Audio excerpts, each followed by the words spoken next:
Programang ito ay rated SPG, striktong patnubay at gabay ng magulang ang kailangan. Maaaring may masiselang tema, lengguwahe, karahasan, sexual.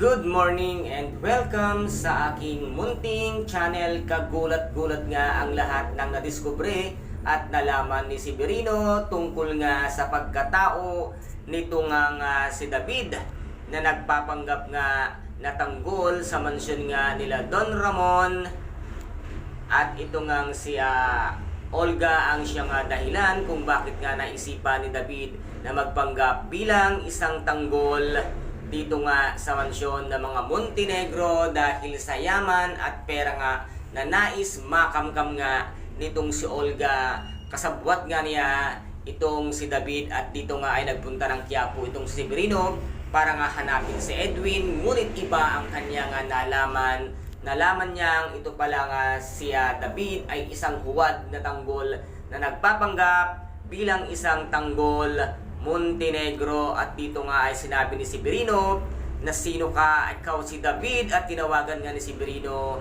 si Ramon para nga magsumbong sa katotohanan. Ngunit nasawi itong si Severino dahil nga tuluyan na siyang pinatay nitong si David dahil sa kanyang mga nalaman na katotohanan sa kanyang pagkatao na siya ay isang huwad na tanggol na nagpapanggap, kung kaya't kinitil na nga ni David ang kanyang buhay para mawala na nga ang ebidensya. Pero dinig na dinig nga nitong si Ramon ang pagsabi niya nga dito ng David na ipinagsigawan nga ni Severino, kaya't narinig nga ni Ramon ang pagputok ng baril at kaya naisip ni Ramon na itong ang Severino ay napalaban at baka ito nga ay wala ng buhay sa ngayon. Ngunit tama ang iniisip nitong si Ramon na ngayon nga ay wala ng buhay itong Severino. Ano kaya ang gagawin ngayon ni Ramon once na malaman niya na ang tanggol na nasa kanilang mansyon ay ito pala ay isang huwad at peking tanggol na si David? Guys, ito po ang ating pag-aabangan mamayang gabi dito nga sa tinaguriang pambansang teleserye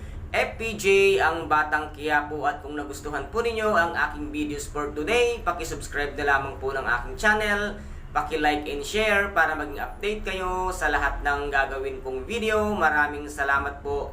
Ingat, God bless, and bye-bye!